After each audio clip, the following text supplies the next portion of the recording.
when you help somebody, that person will have that instilled in them to help someone else. Empire Podcast. Hi, everyone. Welcome to The Empire. And yes, we have another great guest, life coach.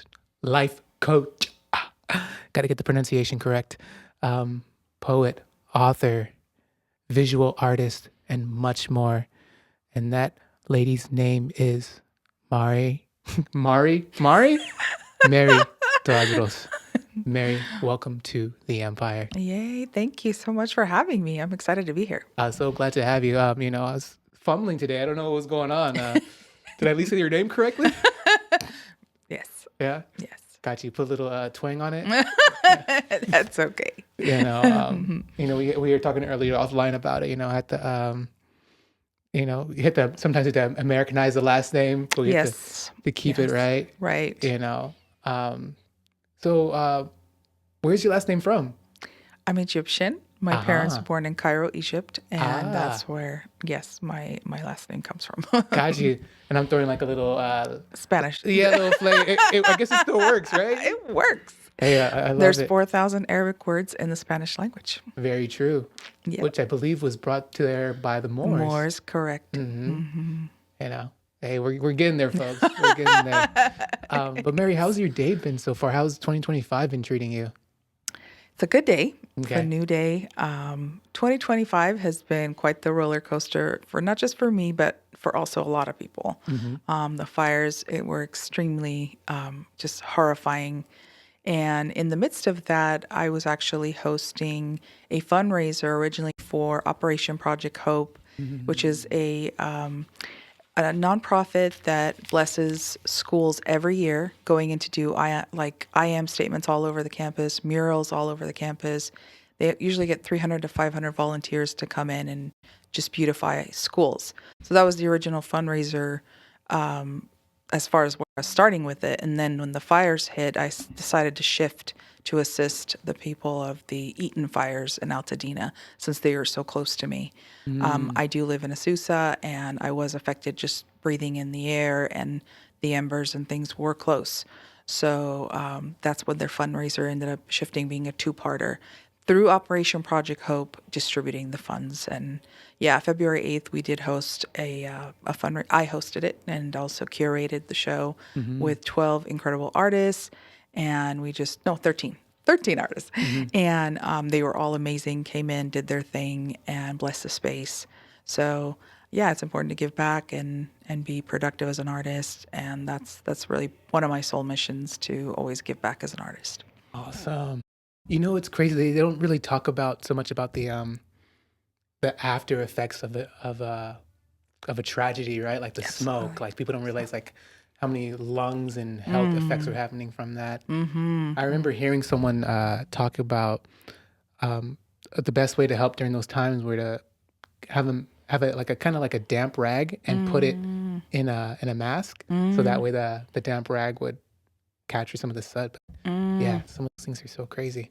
Yes, absolutely. And shout out to you for your work, and we're going to get more into that. Thank you. More into that. But Mary, for people who may not know who you are and the things that you do, can you please let everybody know who you are and the things that you do? Okay.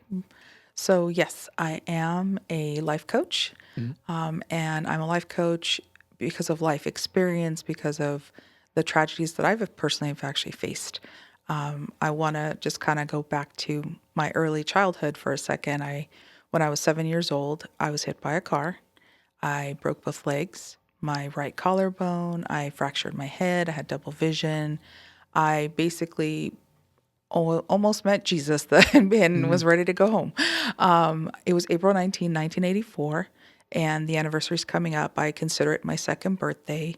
I was 5 minutes unconscious, and when I finally came to, the chaos of the neighborhood, there was so many people out. It was about 3 p.m. in the afternoon.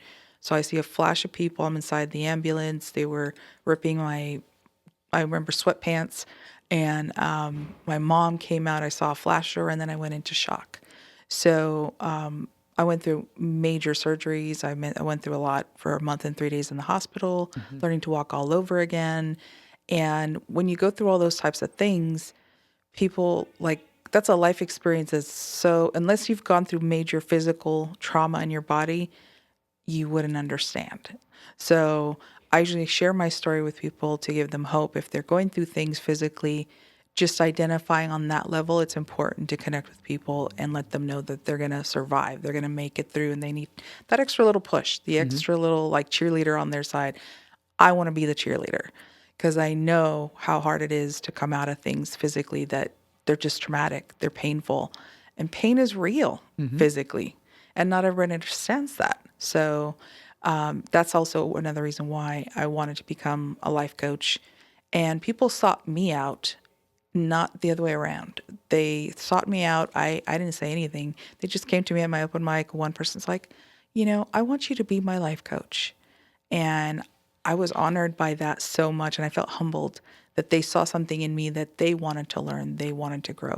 So that's one aspect of my journey as who I am. And then also I'm a visual artist, always enjoyed art, and I would always see people drawing and everything, and it excited me. Did a little bit of that in like high school, not too serious. And then down the road, I would go to art galleries and all, just blown away by everybody else. And I had a vision of my poetry being like some other artist putting their work with mine and like in a book. And then actually it would be coming to fruition. Third book later, my own book, I drew my own arts and pieces of work, and they're inside with my poetry. So it's on the front cover, on the back cover, it's inside the book. And the dream came to fruition many moons later. However, that's the beauty of dreams. Like, you should just keep all of them there and don't forget about them, because any point in time you can revisit them and make them happen. So that's another thing. And then writing poetry since I was 12, that was my real like release of things, and where I found my voice, where I found myself able to express freely. So I grew up in a very how should I say, restrictive home. My parents were older when they had me. I was the surprise child, and Okay. yes, it is what it is. And so I came at the right time, despite not really seeing it that way, of course, when I happened. However, I would be there for them in their life when they got older and sick and going through all the things that they were going through. Were you raised in like a Muslim household? No, we Okay. are Christian. We are Okay. Coptic Orthodox Christian. Yes. And yeah, all the family is all Christian. So, yes, I even have a nun in the family in Egypt. Yes. Wow. Never got to meet her. However, yes, that's how far we're rooted. So, grew up in a very strict home, and that's it is what it is. I still spread my wings through my poetry. I would write, do my thing, and let my mind be creative. And I always like to write about love and spirituality, and it gave me my voice. So that's where my beginning artistic abilities really bloomed, is in my voice as a poet. And I would publish my first book, which was A Burgundy Rose, in 2003. Okay. And also, then the next journey would be my second book, which is If My Body Was a Canvas of Words, in 2017. And then Cairo Meets Queens in 2022. So 3 self-published books. And my art really took off from 2015 till now. So it's really the last 10 years, I can say, I decided to take the actual physical of drawing, painting, all the different mediums, and just running wild. And I love it because I get to use charcoal, acrylic, and different pens, and just oil pens, and have all this fun creating Yes. art. And there's a couple of things that ladies and gentlemen, I don't know why, we come and the ambulance wants to come with us, but that's just how it is. They want to be seen. I'll literally be in this room. It'll be dead quiet. It'll be dead quiet. As soon as we press record, someone's talking about their life, ambulance, dogs barking. So it's real, folks. It's real. The first thing I wanted to address, which is one of the coolest things, is that when you said that you weren't looking to be a life coach, but someone found you. And I always find things like that so amazing, because it's like, I wasn't looking for this, but like you said earlier, people saw something in me and they just wanted me to be a part of that in their Yeah. life. I just find that so cool. Yes, it It's like, was. what do they say? Like, you can't see yourself from other people's eyes, but people can see you, and then you're like, oh wow, I didn't know I had that. Well, it was there, but I didn't know that. It's like I guess you could say like it's like a little spark, but people saw it as a big spark Right. from their perspective. Right. And you're like, oh well, I guess that little thing is actually bigger than I thought it was. Yes. Or I guess we could say light in this aspect, right? A bigger light that can Yes. shine, Yes. and that's really cool. And I Thank also you. wanted to congratulate you on, I guess you're a full-time artist, we can say, right? Yes. On being a full-time artist for a decade now, and doing all the things. I just want to congratulate you because, they have the whole bohemian lifestyle stereotype, which I think is a terrible way to live, unfortunately. But I think that's also based on our society. We don't support our artists enough. We don't support true. the arts enough. True. We don't see value in the arts enough. Yep. So with that said, I just want to congratulate you on being able to be a successful, thriving artist in this world and continue and giving back simultaneously. So I Thank wanted to give you you. a shout out on that. Thank you so much. Thank Yeah. you. Well, to God be the glory. I believe that, God instilled in me gifts and talents, and I give him credit. I don't take it upon myself, just how I feel. And I try to check myself if I'm, ever in the wrong, or if I feel like I'm not giving him credit, because it's important to me to realize my spirituality, my walk with him, and through everything. And also living past my accident. I see that accident as literally a second birthday. I was splattered on concrete. I was thrown 18 feet like a ball. And my brother had measured the blood that came out of my ear and fractured my head. The details of the accident are pretty traumatic. And Okay. so the fact that I survived that and I'm still here, that's why I feel like I'm here on borrowed time. And that's why I want to give credit to the Lord. So, yes. Amen. I love that. I love that. Since we're here, I guess there's two things I was actually curious about. Were you playing in the street, or like what? Like, how did it happen? So this is what really happened. That day, I was 7 years old. So I got out of the shower. I had really long hair, thick hair, big old knots that my mom had to comb out and all that good jazz. She's baking in the kitchen and making special bread for Holy Week, because it was Easter week. And the next day was Good Friday, and it's bread that's made for a vegan fast in the Coptic Orthodox Church. On Good Friday, you don't eat. You don't have water or food from midnight of Thursday till 6 p.m. Friday. So you're basically not suffering. You're fasting, and you're respecting and honoring Good Friday, the suffering of Christ. However, you're not suffering. I mean, one day of not eating food, you'll survive. Yeah. So Only for the obese here in America. What? I know. Midnight Thursday. Right. It's the end of the world. Oh my gosh. Yes. And no water. So, oh my goodness. Yes. It's the end of the world for some. So, you get to my mom would make these, and a lot of women in the church would make these special oil breads that had a stamp of the Archangel Michael on it. So it's a stamp from Egypt, and she'd sit there and she'd, stamp away and make hundreds of these. And she was doing that while I basically was like, I want to go get my bubble gum. I'm 7 years old, from across the street. My father, he loved juicy fruit, and I hated juicy fruit with a passion. I hated juicy fruit. I didn't but I loved my, Bubblicious strawberry gum. That was my jam, blowing the bubbles. And you're 7 years old. Who doesn't like Bubblicious gum? Yeah. Right? So I told my mom, I'm going to go get this gum. And, and she's telling me, no, don't go. And she's like lifting the phone. I'm going to call your dad. And I'm like, you're not going to call him. He's at the bank right now. My father's an accountant. He's at the bank. And I'm like, busy. you're going to call him to tell him I'm going to go buy a pack of gum. I'm like, no. So I defied. I said, no, I'm going to go get my gum.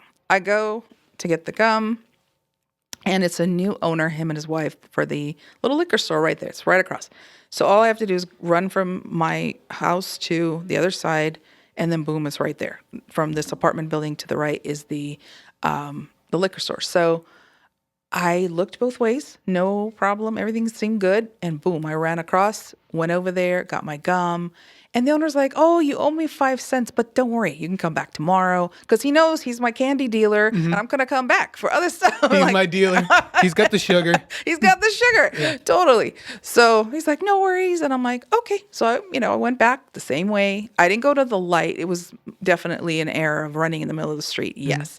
So I still came back, no problem. And then I told my mom, hey, I owe him 5 cents. And she says, Mary, just like you bought your gum today, go pay him right now. Do not wait till tomorrow. That's all she told me. She was just trying to instill in me to pay people on time. Do not wait. So unfortunately, that's where I went back attempting. I looked to the left, to the right. It seemed like, okay, I'm good. The car was to the left that was coming pretty far. It wasn't like it was going to hit me. I knew for sure I could totally make it across because I'm running. I'm ready to go. And, I'm 7. I'm a little speedy. You know what I mean? I'm going to make it. Yeah.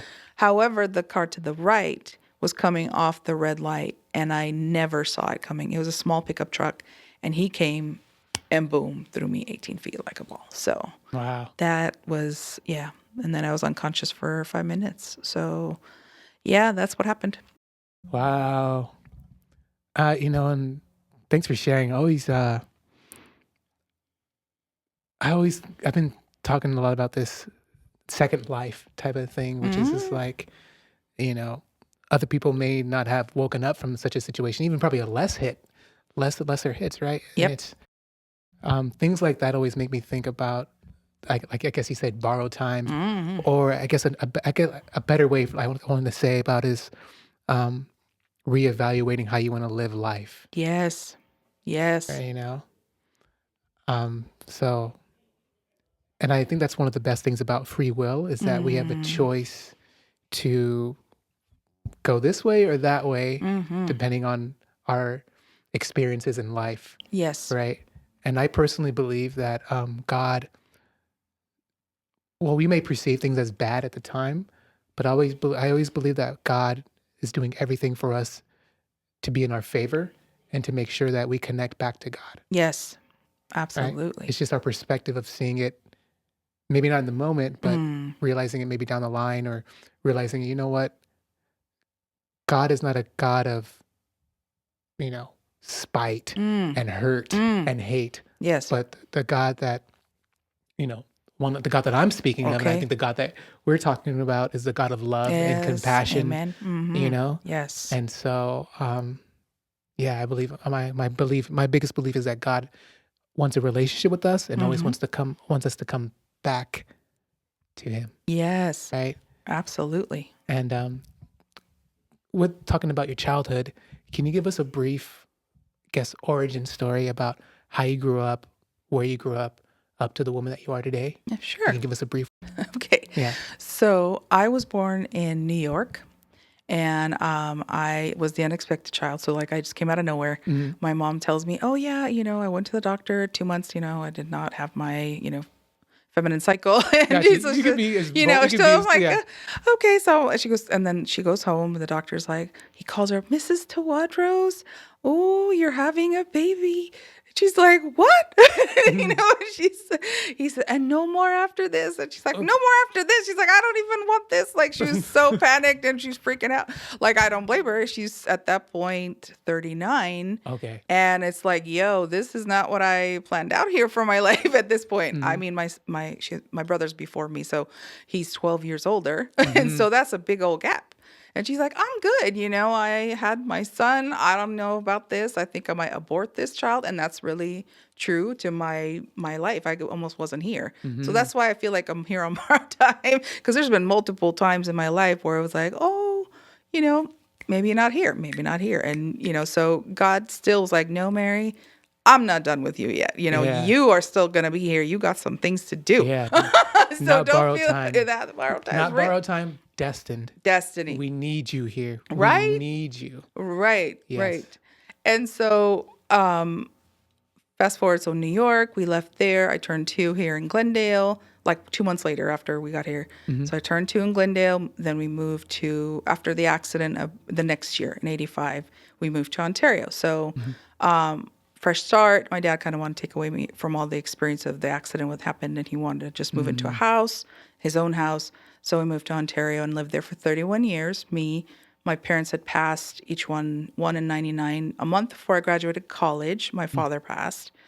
And then my mom passed in 2011, and right before I turned 35 that year.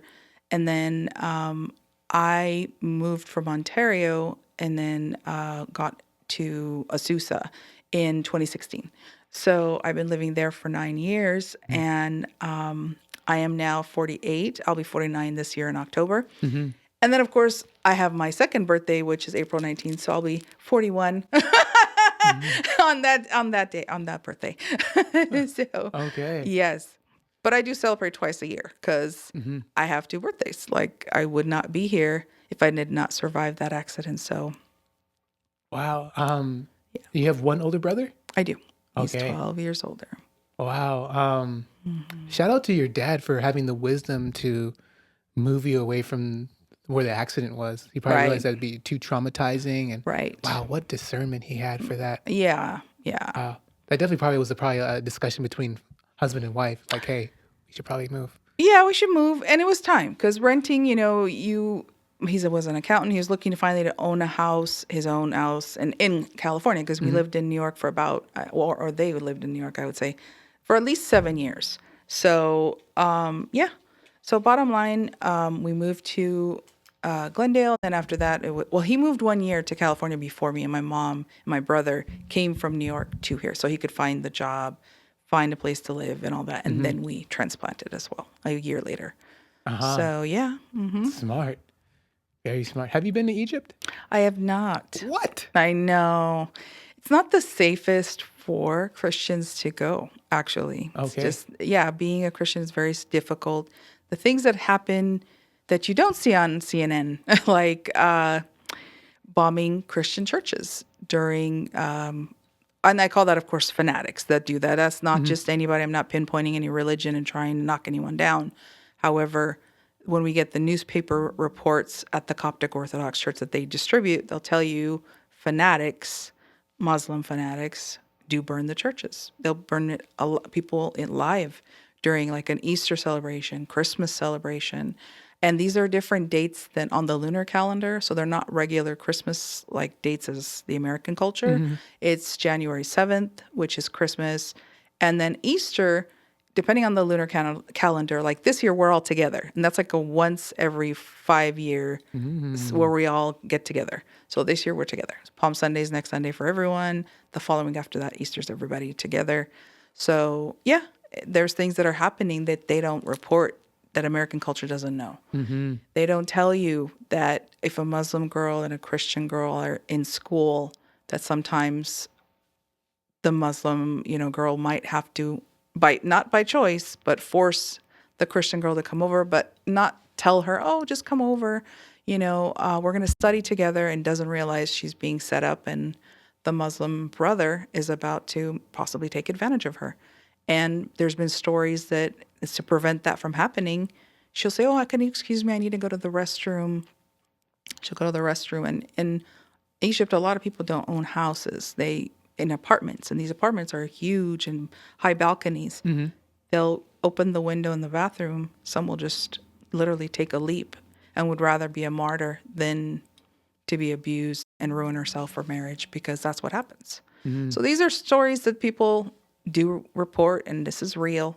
Again, I am not against anyone who is Muslim or anything. I'm talking about fanatics, and that's fanatic in every religion, culture, all across the board. There's Christian people. I call myself a Christian, and there's Christians that I'm ashamed of. So I say that to make sure people understand. I would never point finger to anyone, because we're all sinners.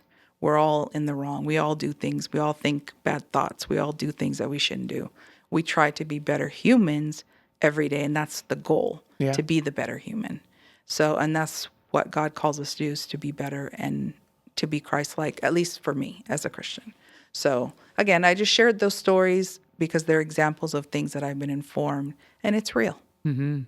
So. And do you still have family that lives in Egypt? I do. Yeah. And you still wouldn't feel safe going even if we were family? No, I would not. I got to be honest with you. There's a film called Cairo Time, and I enjoyed it so much. It was a great story about even an American woman who goes to visit, and she's waiting to meet her husband who works for the embassy, Okay. the American embassy, and he's traveling. And then there was a friend of his that ended up taking her to tour around and everything while she was waiting to meet the husband in a few weeks. It's taking forever to meet up together, but she's waiting on him. And in the meantime, she's exploring Egypt.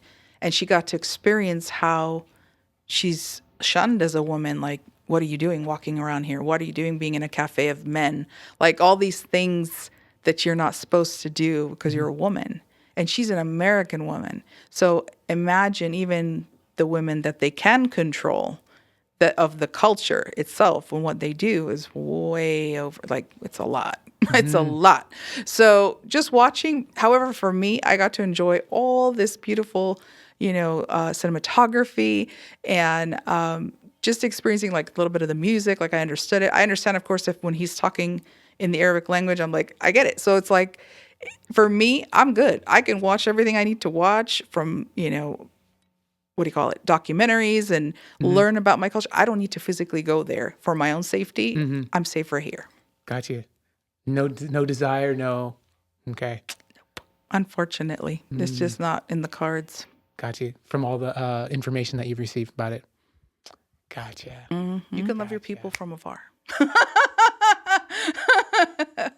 And you can see other things and not feel like your life is being threatened. So that's important too. Yeah, it makes a lot of sense. Are you fluent in Arabic? I can speak the language, yes. I cannot write it. That's the one thing. I cannot write or read it. That is complicated. They didn't take me that far. Okay. My father wanted me to learn the language. And so when I came home from school, he would only talk to me in the Egyptian language. We don't say Arabic because the Egyptian dialect is the purest form of Arabic. The other dialects have a lot more going on. And so in the Egyptian, any Egyptian will tell you, we speak Egyptian. It sounds weird, even though, it's actually like the race, versus the actual language, which everyone is like, oh, it's Arabic. Arabic has so many dialects to it that's why we say no Egyptian will tell you it's the purest form. Ask any Egyptian. Okay. Well, I guess it's almost like how West Africans are like, who has the best jollof rice? We have the best jollof rice. Right. Yeah. So yeah, I guess. So what would your father tell you when you would come home? What was the first thing he would say in Arabic to you when you'd come home? Oh boy. Oh no, he just like asked me like how school was and Like in Arabic for us. Oh, you want? Yeah, in Arabic for us. ازاي المدرسة النهاردة? So how was school today? And then you would respond? كويس. It's good. Good. Yeah. Nice. Awesome. Shukran. Yes. I like that, the purest form of Arabic. I like that. There's gonna be some fights in the comments, folks. I know. We'll find out. The Saudis are like, no, Arabic is. I'm sure there's gonna be Right. Some debate on who has the purest form of Arabic. Oh, right. That's awesome. But I wanted to ask you, how did you, and I think I kind of have an idea, but I'll still go down this road. How did you come up with the name Egyptian Princess and then the number 8? Okay, so Egyptian Princess 8. I had a pen pal in England, and he literally called me his Egyptian princess, and I thought that was so cute. And it was so nice. So I left it like alone. Then it got kind of confirmed, 2010, this friend of mine, she started calling me Egyptian princess. And I'm like, whoa, I heard that before. I said, someone else said that to me. And then I said to myself, okay. So 2012, at the end, I was saying goodbye to a friend of ours at Lion Like Mind State, Judah One's art space in Pomona, Machine Pomona. And I used to volunteer. I was one of his volunteers. I was dedicated to being there to help at Machine Pomona. And I enjoyed his open mics, his art shows. I mean, it was a blessing to know him and be next to him, like watching all the community he was building. He's an amazing artist. He truly is. I mean, he's my brother. That's what I see Judah One. He's my younger brother. Yeah. Very wise man. Yeah. Shout out to you, Judah. Yes. And so I had met him in 2008 and followed Lion Like all the way to Pomona. So it was in Chino and it moved to Pomona. And then at the end of that year, there was a friend of ours who's going back to, oh my gosh, what country is he? Barbados, I believe it was Barbados. So he was leaving, and we were saying goodbye to him. We had a little party, and I decided to belly dance. And I said to Judah, I said, I want you to introduce me as Egyptian princess. And he's like, okay. And I started using that as my poet name, and that's 2012 in December. That's when I used it. The 8 part, I decided to attach it because I was born on October 8th. And it's the sign of infinity, and I am infinite as an artist, and that's how I see why I wanted to tie in my name, my actual date of birth, and my in my name as an artist. So Egyptian Princess 8. So that is why I am called Egyptian Princess 8. Awesome. Cool. Yeah, because I think 8 tilted to the side is infinity, right? Exactly. So you used to belly dance. I do. Oh, you still do? I do. Just Okay. occasionally. Not as Okay. much. How'd you get into that? The knees are, Oh, the knees? Okay. yeah, the knees and back have their issues. However, it does help to move. I mean, I'm so pro dancing. Pro dancing is awesome. Like dancing is Yes. really good for the soul. Yeah, and I remember being told that it's actually really good physical therapy for It joints and arthritis and is. stuff like It that. is. It really is. Yeah. How'd you get into belly dancing? Since I was little, there was a neighbor upstairs in Glendale. Oh. She, I believe, could have been Persian. I think she was, yeah, I think so. So or was she from Palestine, actually? Wait a minute. It's hard to remember. Okay. It's I one was of those little. peas? I One was of the little. peas? One of the peas. Okay. I think Palestinian. So she would belly dance, and I think she did it more on the pro side. Not we're necessarily wearing all the the revealing, more on the gypsy side of things, like where you're more fully covered. Okay. And so I started watching her, and I would like, okay. And you know what I mean? Like, so I started learning from her. And then my dad had these like videos from Egypt too that had all the pro, belly dancers too. And I was like, okay. And, so yeah. So I'm a visual learner. I watch things, and I don't take any professional classes of anything. I just, self-taught of a lot of things, self-taught everything. And you pick up. Okay. I wanted to also ask you, what made you want to write an autobiography? So yes, If My Body Was a Canvas of Words is my autobiography through poems. And I felt poetry is such a fluid language. It's relaxed. It's easier for people to comprehend versus sitting there and just reading an autobiography. No offense to anybody who does that too. That's beautiful too. However, for me, you can pick up a piece and stop when you need to, and okay, versus just picking up a chapter of, books that's a little more complicated. And you're like, oh, I got to reread this and this and this. No, with a poem, you've got either an excerpt of 1 page or 2 pages, 3 max, and you're going to hear one part of a person's story and be like, wow, and absorb that. So, and you go on your own pace, and just whenever you decide to pick it up, you can go back. There's no oh my gosh, I have to read this all right now. So, and you can skip around. It's a little more relaxed that way. So I wanted to do that through poetry, and it's healed me from a lot of things. So I'm thankful for that. That's why I wanted to do it. It was for me to heal. Do you, do you still have that joy, passion, and emotional connection to poetry today as you did when you first started? Yes. Yes. Actually, I feel like now I'm writing on a more intentional level than ever before. And when I write the piece or whatever I'm exploring, I'm more and more expressive. I have more details that I want to add to it. And I want the reader to really absorb and come to life and just see all the visual things I'm trying to explain and absorb that. So I feel that, yes, it's even more powerful now than before. Which probably comes from experience and wisdom, right? Correct. And the power of words. Power of words. Absolutely. Yes. Yes. I believe currently as we're here today, it's National Poetry Month, isn't it? Yes, it is. If you would like, would you mind sharing a poem or two with us? Yes, I would love to. Okay. So I like to dedicate this piece to the men. This is one of my favorite pieces. It started out for one particular individual, and then I found out the purpose was for greater purposes. Why it was written, it was for every man that I come across.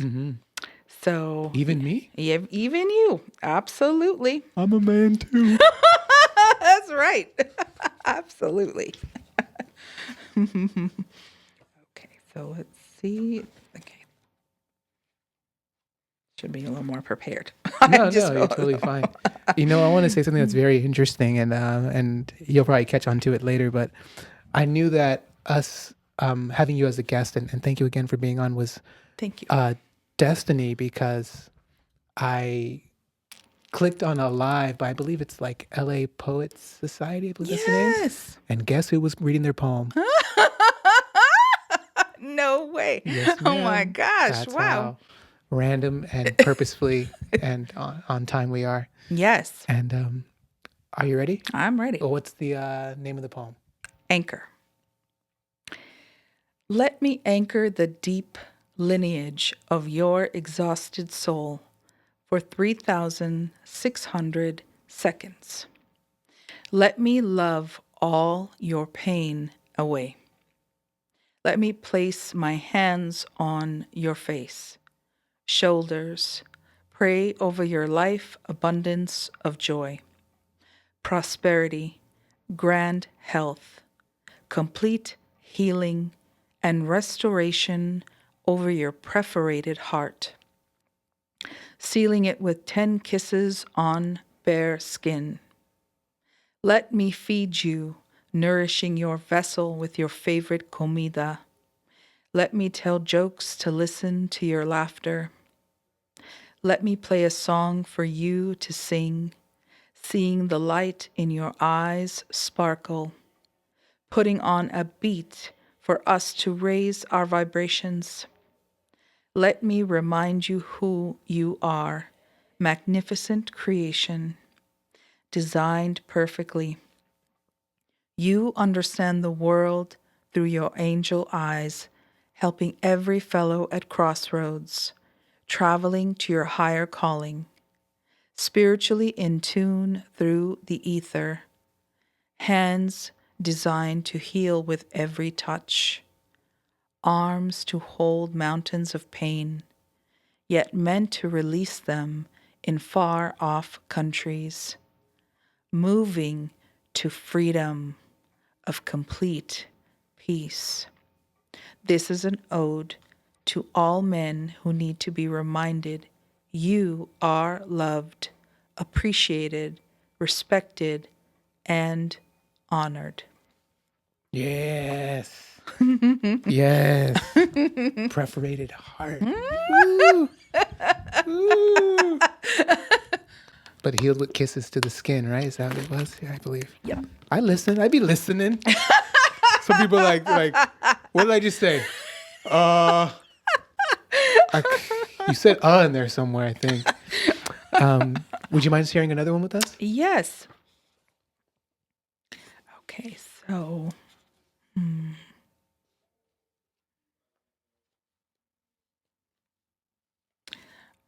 I wrote this piece. It was actually inspired by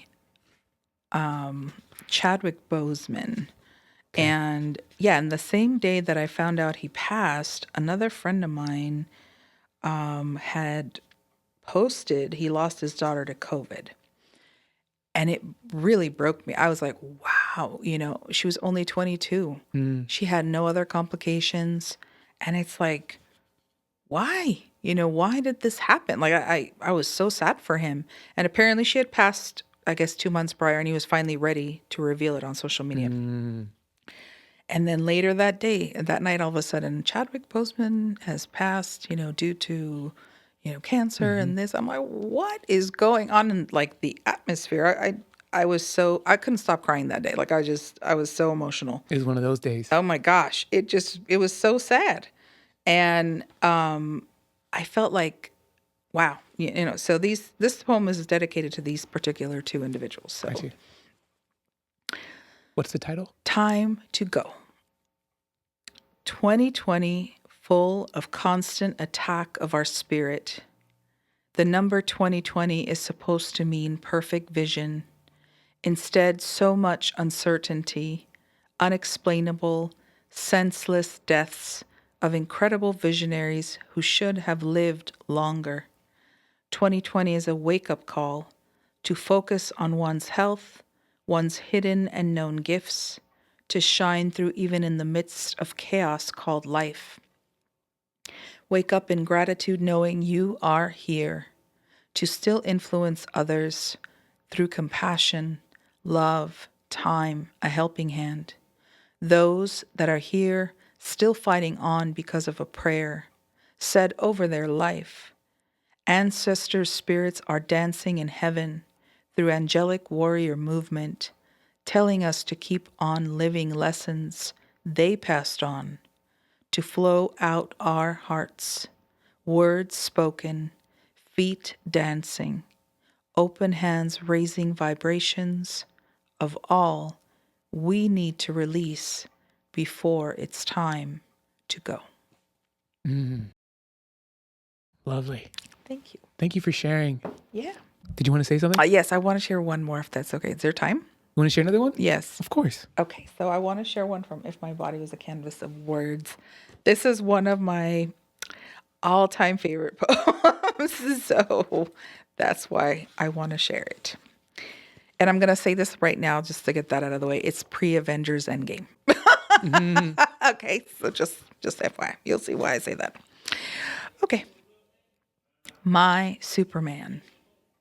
You put your Spider-Man webs around my heart, making it hard for this Wonder Woman to break free. Yet I'm waiting for Thor to come down from the heavens with his hammer to chisel down the webs with thunder and lightning to carry me into the arms of my Superman. Wanting my hero to stop hiding behind masks like Batman. I am not Catwoman. I am Wonder Woman, leaving many hearts broken unintentionally, just knowing my journey to fly safely into the arms of protection.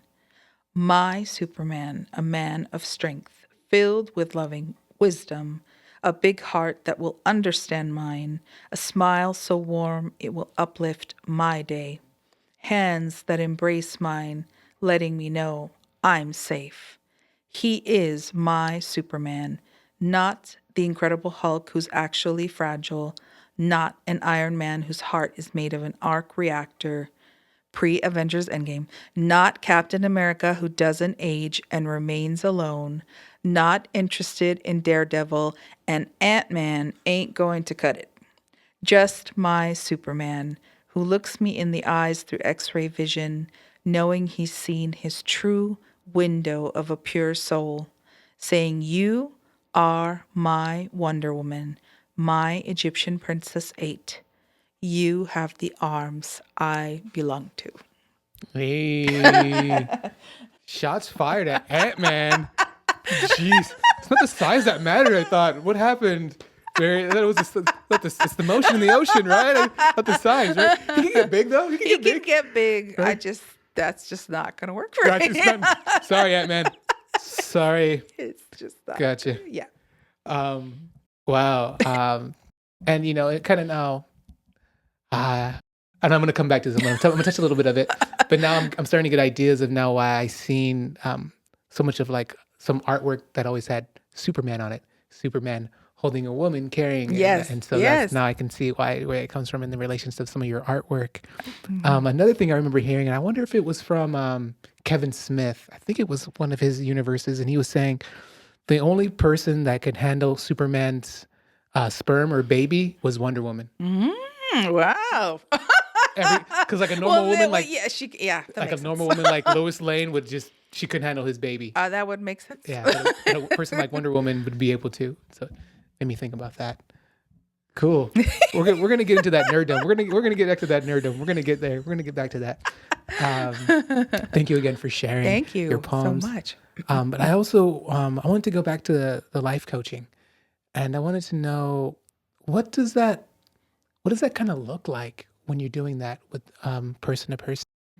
So I do give people 20-minute consultation just to kind of feel me out, ask me questions, and then also to get some feedback from them. Like, what is it you really want to work on? Mm-hmm. The question is, what is stopping you from getting from point A to point Z?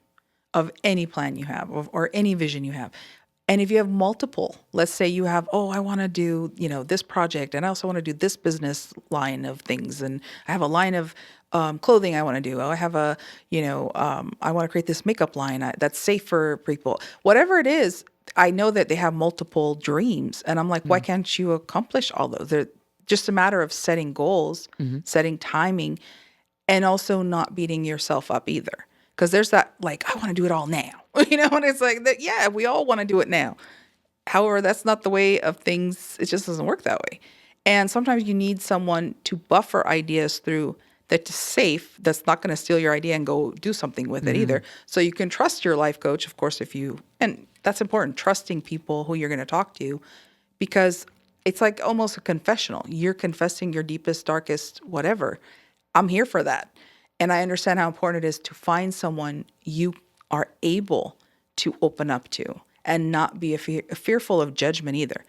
As a Christian, I'm not here to judge you. I mean, like I said, I've always say I am a sinner. I make mistakes, and then I correct myself too. And I want to correct myself. And if I've done anybody wrong, I want to make that right. So again, as a life coach, that's the path I want to help someone, especially if they're grieving. Sometimes some people want to go on a journey of releasing their grief and how to work through that. I've gone through grief many times with my mom, my dad, my grandma. I've lost my aunt. Like, I've lost a lot of important people in my life. I know the stages of grief. I know how important it is to talk to someone and heal through that. Physical pain is something that people come to me. I'm going through all this pain in my body. And it's like, well, let's work through that. So I've seen people surrender certain things they needed to surrender, trusting someone that is not in their immediate circle, that is not going to, like, also the naysayer. Oh, your little dream is not going to work. Oh, your little plan is not going to work. Oh, you're not vision for this or that. You need all those people out of your way. So a life coach is there for you and you only. Like, let's put you away from all this negativity. Let's get you into a positive space and work on getting your confidence up. So there's so many levels and multi layers we dig deep into. And I'm here for all of it. So I have a behavioral science degree from Cal Poly. I was a peer counselor in high school. I've counseled people throughout the years. I was a counselor at a psych hospital for 6 months. I have seen the level of extreme when someone gives up mentally and they're done with life. That is the saddest thing that anyone can witness. So if I am able to prevent someone to get to that point where you're just, you're going to give up, no. And I will fight with you. I will fight with you. We will argue. We will, whatever. I will get into it. I'm not here for this. I'm not going to sugarcoat anything. That's what I'm here for. I'm here to talk about the real deal, and let's go. Whatever you got to tell me. If it's something personal, intimacy, if it's something with your family, a secret that you need to talk about, whatever it is, I'm here for all of that, because it's not going anywhere. And it's like, I'll see you in public. We can act like you don't know me. I don't know you. If it's, you want to keep that type of relationship, we're good. If you want to be in public, yeah, like, let's, I know who you are. However, oh yeah, I met you so-and-so, and you want to keep it very superficial, whatever you want to do. I'm not here to make your life harder. I'm here to make your life easier. And I want to be your cheerleader. That's the truth. Yeah. I'm here for you to win. Everybody I've worked with, the amount of growth from point A to the point wherever they left, if it was M, if it was, O, if it was P, wherever they left, because sometimes there's things that they still need to work on. It's beautiful. There's things I've witnessed over a year's time, 2 years' time, and the amount of growth and work that they put in, because it's them putting in the work. I'm here to help. You're putting in the work. And that's what I'm here for. Life coaching is very serious, very, very serious. And it means the world to me when someone trusts me with their life. Yes. Awesome. Shout out to you. Thank you. And it's almost kind of like a form of therapy, but without the title, I guess you can say. Without the title, and I have less restrictions because I'm one that opens up and shares personal stories. I'm not afraid to do that. There's therapy, HIPAA laws that you are unable to share personal stuff going on in here. And I get that as a psychologist, and good for you. You have restrictions. I don't. Mm-hmm. So I can do whatever I want. I can say what I would need to say. I can tell you a personal story. I got nothing to hide. If Mm-hmm. I'm sharing it with you, I'm sharing it with you. Which is better for like connecting, Absolutely. connectability, right? Absolutely. Relatability. And I think that's one of the things that I don't ever think therapists existed in the past, is because people always just needed someone to talk to that they can trust and they can rely on, Yes. right? And I think that's what we all need. And Yes. it makes me think, who's your life coach? Spiritually, first and foremost, God. Okay. I definitely pray. I seek the Lord. That is Mm-hmm. important to me. And also, I do have friends that I am able to talk to that I trust that are also healers Mm-hmm. and work as life coaches, however, in a different way. Like they're Reiki healers, or they have that component. They have certain studies that they've studied that I can go to them for advice. There's also, I took a leadership class last year that was really helpful, which was part of Operation Project Hope, Mm-hmm. Leadership Academy, and this is literally from February to June, like the very early part of June. For those months, you have an actual coach that will work with you every week, 3 times a week. You have a conversation with them for 30 minutes. It's free to join to do this. Mm. This costs thousands of dollars, yet they give it to you for free. You just have to be dedicated those months and be part of the weekends. You're supposed to be there to be for the Leadership Academy, then be meeting with your coach consistently, and eventually go to all the whatever the meetings they had for those few months. Basically, you have to be dedicated to those weekends and dedicated to the end weekend, and you are going to be stretched and stretched in ways that is Mm-hmm. mind blowing. Everybody needs someone. Everybody needs a guru that they trust, Mm-hmm. someone that they call a life coach. Everyone needs someone to encourage them. And we're all in different phases of our lives, shedding layers of the past, shedding layers of other chapters, and moving on to other things so we can grow. So everybody needs to continually learn. And I'll never stop learning till I die. Yeah, I think that's necessary. For people who may not know what Reiki healing is, can you kind of explain what that is? Yes. So my friend and a couple of other people I know, it's an energy healing, and they've studied certain sound baths. They've studied sound baths using the instruments to make the sounds, that are relaxing and calming to the spirit, to the mind. There's things with their hands that they kind of lay over you per se, may even touch you depending on your comfortability. I know that. And they walk you through certain things to release whatever it is that's some tension in your body, whatever you're feeling, and then they help you release that. And it's like more than one you need. It's not like necessarily one and you're boom, everything's solved. You have to go through a series as well that helps your body heal naturally. And you're just more in tune. You're more relaxed physically. Your body's is listening to more closely to what you need to release, because everybody needs to be slowed down, and that's a great way to be slowed down is with a Reiki healer. So Ooh, yeah. okay. Have you felt some improvements from dealing with the Reiki healing? Yes. Yes. Okay. So I wanted to know if you'd like to play a game with us. Okay. Yeah. Uh-oh. Yes. What's going on? Yeah. Okay. So, this one, it's called. There's my pen. I was looking for it. It's called a memorable moment. Okay. And so I'm gonna show you this drawing, All right. and I want you to see if you can decipher what's happening in the drawing. Okay. All right. Oh, okay. And if you can decipher what's going on in that drawing there.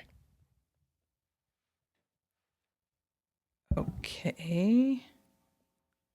Motel 6. Okay. I'm like,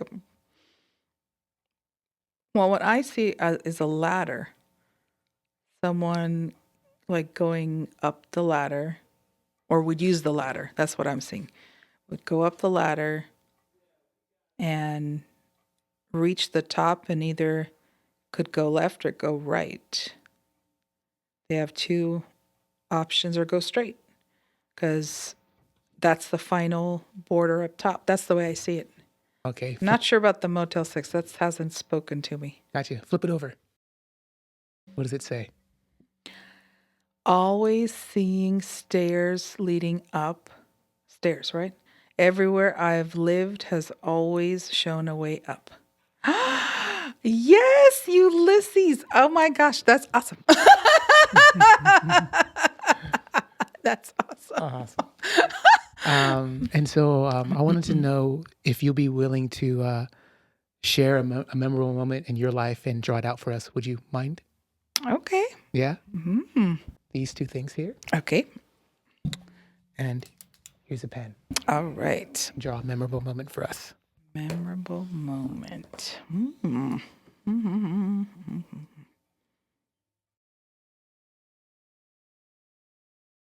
So thank you for sharing. You're welcome.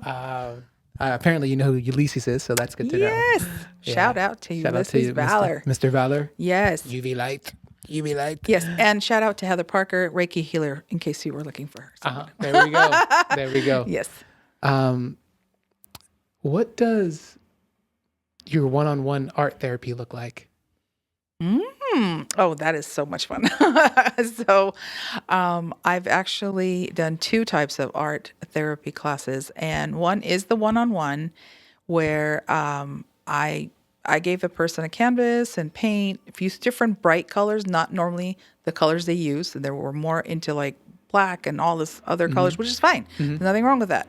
However, I was doing let's do an opposite of what we are normally into and see where we go. And the whole point wasn't to be structured and wasn't to be like this perfectly, like, let's draw this. And no, I was like, just run with the wind. Here's an idea. Here's a couple pictures. Go for it. See where you end up.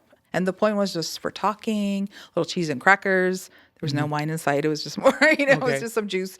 And, just have some relaxed time.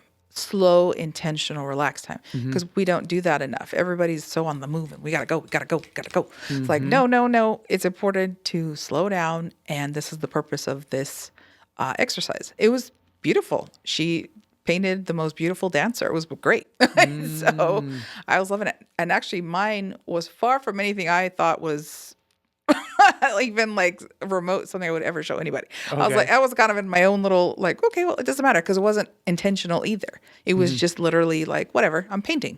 So that was fun and it was good for that person. And they got out a lot of feelings and emotions. And that one-on-one was perfect. It was a great, it was like 2.5 hours. So that was good. It was a really good therapy session through art.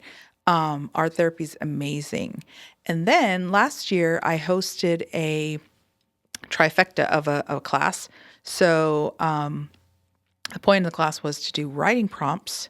I gave a set of writing prompts, a few that you could choose from for that moment in that day. However, you also could take the rest home and then you'll have time to journal and add your own. Just for the sake of example. So I asked people to, instead of create on a canvas, create their own journal and then write their own positive affirmations on the outside and also in the inside flap as well to write 5 affirmations to work on just having something positive to look back on. Some people struggled with the exercise and I was like, that's okay. Work through that. Like if you can't put them all right now, they'll come to you maybe in a week's time. Slowly add to that list.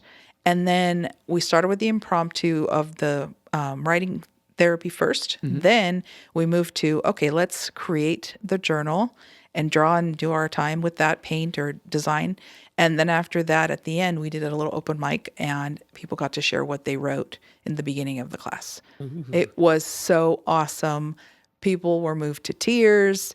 Some people who had never been in a creative space like that at all were surprised with themselves. One of the ladies drew the most gorgeous rose, and another person drew a beautiful face. Another person, they surprised themselves with what they actually could create, and they never set to do that. They don't do it. And I had a range of ages from Ipiani Lockhart took the class, and I had a good friend of mine, Gracie, and her friends as well. And the age range in that room was like 31 to probably 60. And that's really amazing to have different people benefit from that and feel that they were moved and it took them somewhere they'd never been before. It's so awesome. It is awesome. It is so awesome. To witness it, I was emotional too. I was like, oh my goodness. So yeah. It's beautiful. art therapy through the arts is amazing. It's so powerful. Super cool. And I think I always love the way I outline these questions prehand, and then I always know it's going back to being aligned and being in the right path. Because I was going to start talking to you about your visual arts is so diverse. There's so many different things. Like from the seashells to the journals to the cards. Matter of fact, do you mind showing us some of the things that you Yes, have and talking to us a little bit? absolutely. So these are the journals. I am phenomenal, focused, free, grounded. Hear me roar. So for the ladies, they need something powerful to be able to pick up and be like, that's me, And so that's important to me, somebody to find things that speak to them, and the colors speak to them, the words speak to them. And I mean, I've had people literally walk and touch the journals and like, ooh, and and it's like, that's my work. You really feel that way? Like that's so it's such an honor to feel like, wow, you're connecting with my work on a level that I'm like, wow, that's awesome. That is so awesome. I'm so humbled. That's how you feel that much, that it speaks to you. Can you talk So about the imagery? Can you talk about the imagery? A little yes. bit? Yeah. So this is Lady Africa, her beautiful hair in, yes, the African continent. And again, when a woman sees herself culturally, in the African culture, and this is where we all come from, however, to connect with this, it's something powerful for you to connect with who you are. So that's definitely why I put a face there, and the colors are bright and they speak to the soul. Yeah. So that's part of the reason. One thing that I noticed about your artwork and I guess even your community involvement is that you're really intertwined with, like, I guess the African diaspora, people would say, and stuff like that. And that seems to be, in my opinion, intentional. Can you talk a little bit about that? Yes, I feel personally that I've connected with, well, I come from the continent of Africa, Yeah. first and foremost. I mean, my parents were born in Cairo, Egypt.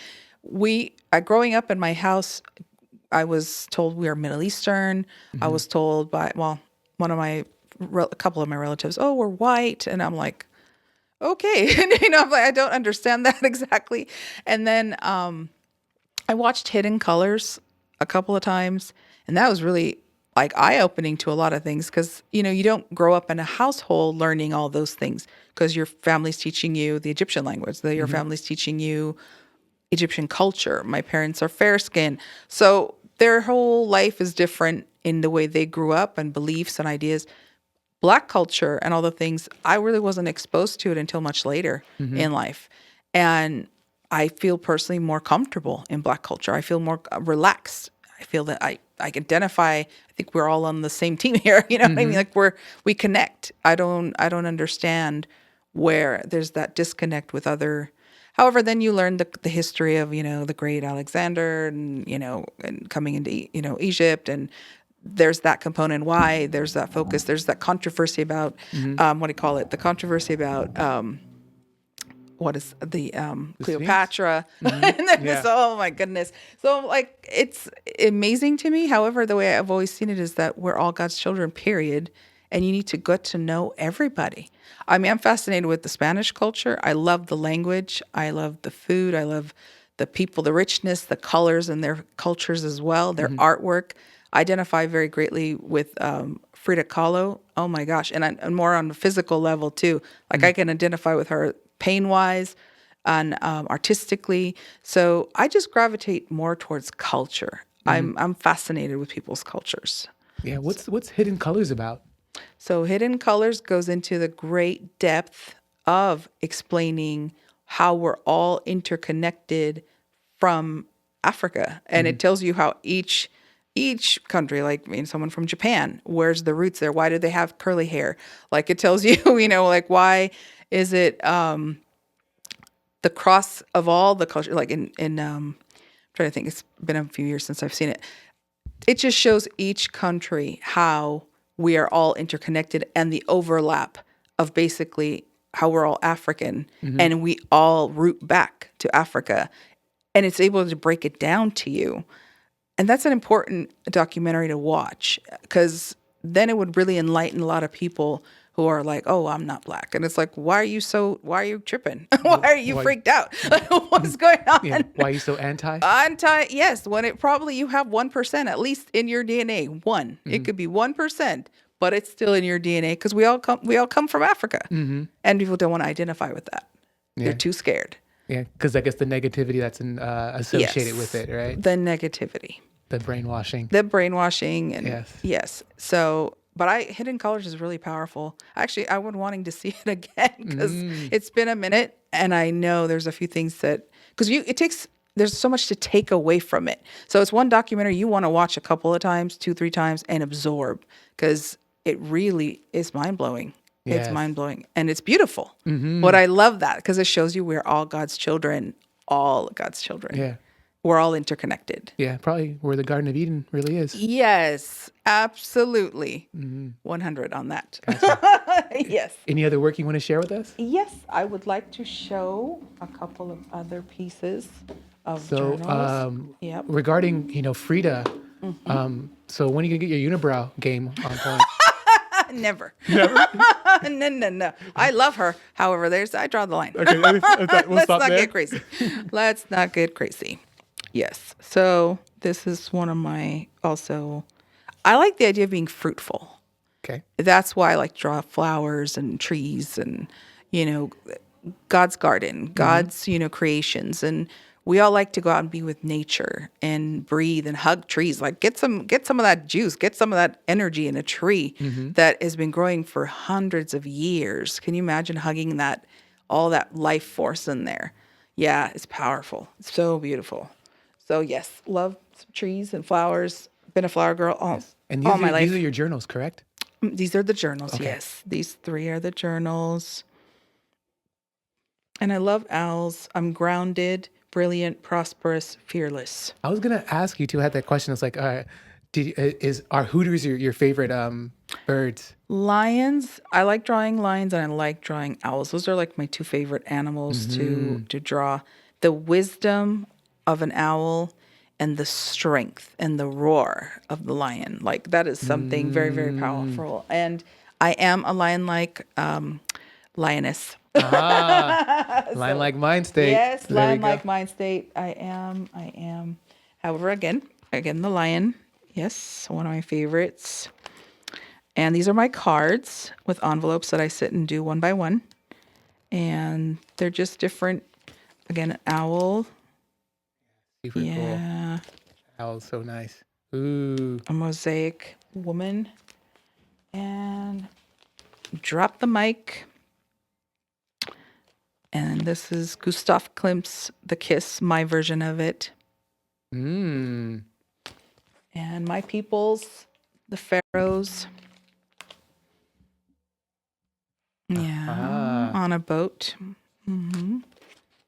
That makes me think of, so I guess you mentioned that some of your family members were saying that you guys were Egyptian but white, right? So did they ever believe that the Egyptians were black at any point in time? Those same ones that thought that? No, Okay. I don't know why. I'm like, I don't understand how you would not see it be the reverse. I mean, obviously, the skin changes because of the sun, and skin changes, things happening, over time. I don't know. The of course hybrid, of course, of interaction with all over. It's not coming out the way I want to say it. But the point I'm trying to say is intermingling.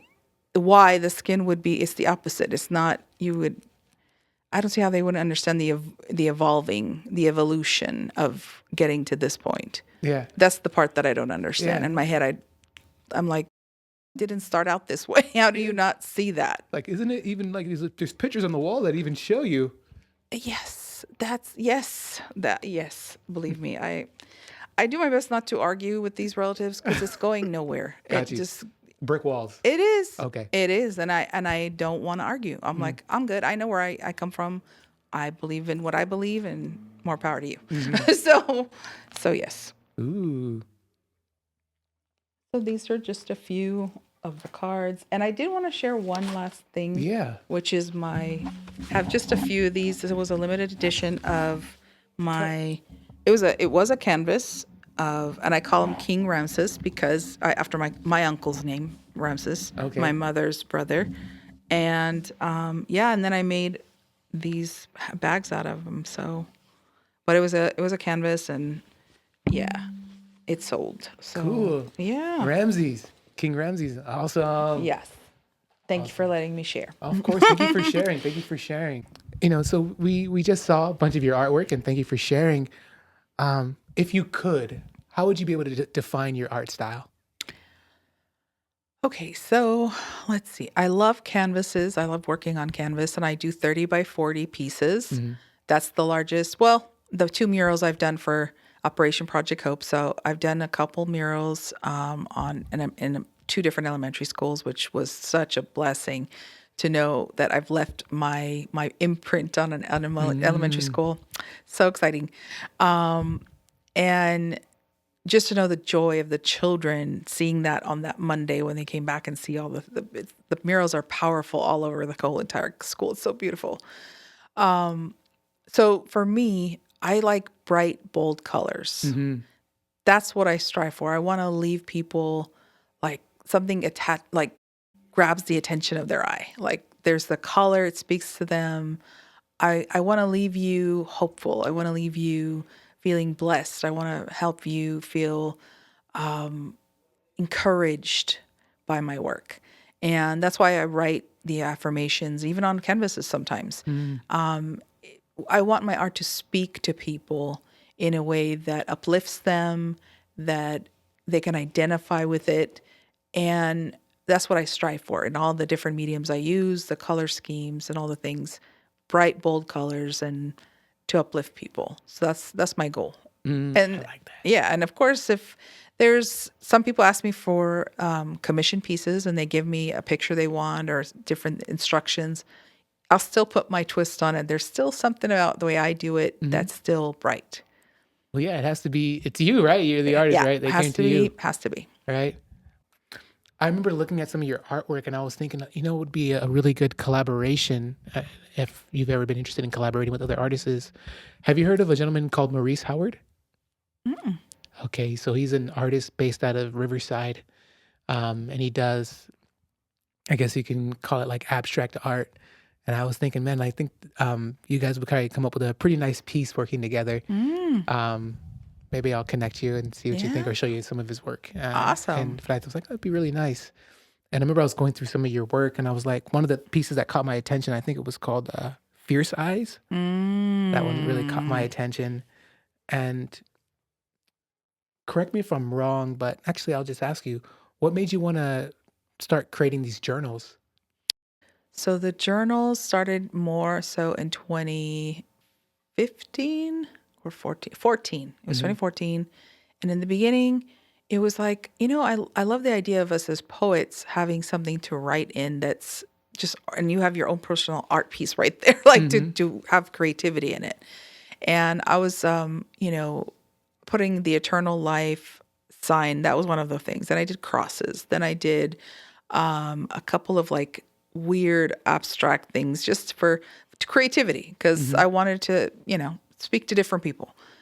And then I left them alone. I didn't do too many. And then I went back to it 2017, really like full swing. I'm going to draw stuff and I'm just going to make these journals happen. And I even added seashells to some of the journals. And, I just kept going on so many different ways. And then I realized I want to get more intentional with my lines. I want them a little more perfect because I was doing so freestyle, like a painting versus drawing it out and doing all that. And I was like, no, I'm going to be more intentional now. I'm going to actually do lines. I'm going to make it more, not perfect. There's no perfect. And, Yeah. it's just, I want it more controlled, Yeah. not so free. So then I decided, yeah, I'm going to do that. And then now I just have, it depends on what I want to do and how many mixed media pieces I want to, like either I want to use the charcoal, I want to do some drawing, I want to do acrylic pens, I want to do oil pens, I want to do regular pen. Like I may use so many different things to one journal and it just depends on how much I want to create in it and how much time I want to spend on one journal. Because one journal could take me 2.5 to 4 or 5. The one journal took me 8 hours. Gotcha.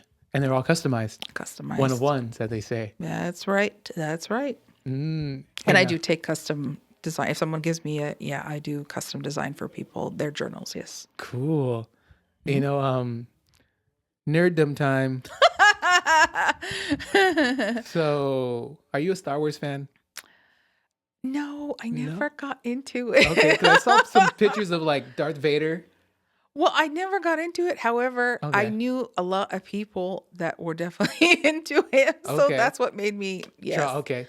So, we did hear folks a poem. Actually, matter of fact, folks, please like the video, subscribe if you haven't. Comment down below what you thought. You know, you did do a poem about all these superheroes. I know. So Yes. let's talk about who. Is it easy to assume that Superman's your favorite hero? Yes. Okay. Well, of course, Wonder Woman, Okay. Have you heard the concept of Superman actually being supposed to be actually a black man? Have you heard this concept? No, I have not. Okay. Okay. So I guess the first thing is, you know, talking about like his super speed, super strength, fast, right? Makes sense. But then but the biggest thing was that he gets his power from the sun. Ah, yes. Right? Okay. Very interesting concept, right? It is. It is. So are you a DC person or are you a Marvel person? Which one are you? No, It's don't happening. ask. Because you did. We heard a poem and she mixed them up. I was do. I like, know. I do. Spider-Man. Everybody gets mad at me on that one, and I'm like, I love everybody. Yeah, I love them all. I love them all. I do. Gotcha. I do. That's the thing. What I do love about all the superheroes is the amazing gift each one has. That's the whole point. And as artists, I see us all as superheroes too. Okay. We have these special gifts. All of us have our own ways of being creative and our special touch and imprint on something, either artistically, visually, or poetically, or, or if you're a heavy crafter, like, you're using wood and saw and like you're really getting into it with your hands. You know what I mean? I feel like we're all creatives. And Yes. and when people tell me, oh, no, I'm not a creative person, I'm thinking, wait a minute. I'm like, let's have a conversation. I bet I could find that creative bone in you. Let's just talk about this. Because it's in everyone. So the same thing with these superheroes. They usually have one like amazing gift, right? Either they can fly or they have this like, Superman has like X-ray vision. He's got a feel that can fly his X-ray vision. So the gifts that they have that other people do not, like someone who can read the mind, someone who can even darkness, even dark gifts for that matter. So the point is, I like all the characters. I don't identify with one or the other because I like them all. Gotcha. Except for Ant-Man. Ant-Man, yeah. Sorry, he's not going to cut it. Sorry, Ant-Man. I don't like the idea of him shrinking. That's what it is. Okay, but he gets big. He can get back to being big, but for him to be powerful, he needs to go and shrink down so he can get into wherever he needs to get it to handle things. That's great. I just need someone to be the whole. I need to look into your eyes. That's yes. Yeah. It's like no, you can't be a grain of rice. No. But what if you had like the same powers that you can get small with him? Then no, not interested. No. Got you. Does Batman count? As a superhero? Yes. Okay. I mean, I know he doesn't have. I mean, he needs all his cool gadgets to be. It is what it is. Still, hey, some of us need to. Get whatever. Well, think about the Iron Man, right? Unless he's got his suit on, he couldn't fly, right? He can't just fly on his own. He has to put his suit on to fly. Yeah. So same thing. Everybody has to do whatever they have to do. All these superheroes, they have to do whatever they have to do to get into their creative gift. Same thing as us, as artists. And that's, what you reminded me of about people saying they don't have creativity. And the first thing that came to my mind is that we all come from the creator. Yes. And since we come from the creator, we are also creative. We are creators from the creator. That's right. Right. Absolutely. But I think people get stuck in the moment like, I can't draw, so I'm not creative. Right. But it's like, it's about how you use your mind artistically to express something, which makes you creative. Correct. You can be an accountant, but be a creative accountant. Oh my gosh, absolutely. Right? Absolutely. And the reason why I brought up Batman, not only to play with you, but also and correct me if I'm nerds out there, that know, correct me if I'm wrong.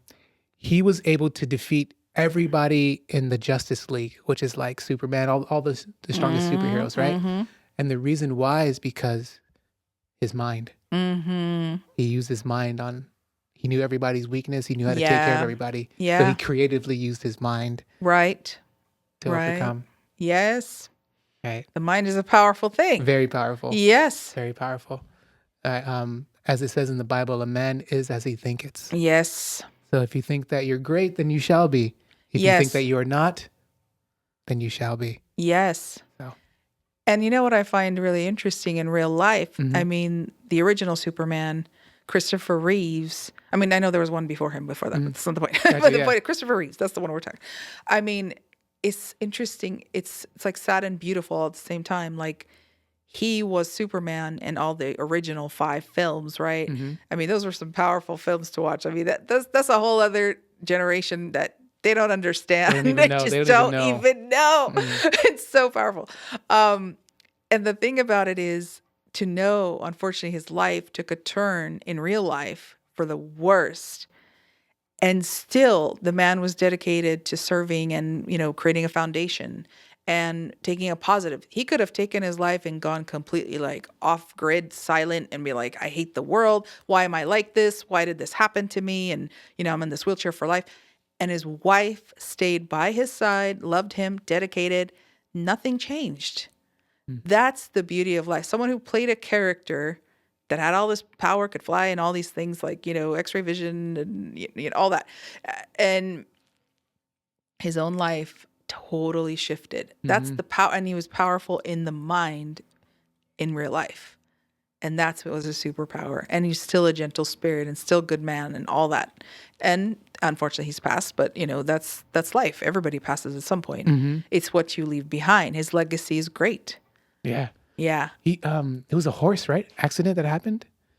Yeah. It's sometimes I always think like sometimes the way going back to God and the way the movement works is just like, in this false medium, the super, but in my reality, a horse can do these things. And I was listening to Richard Pryor, an interview, and I totally forgot that he was in one of those movies.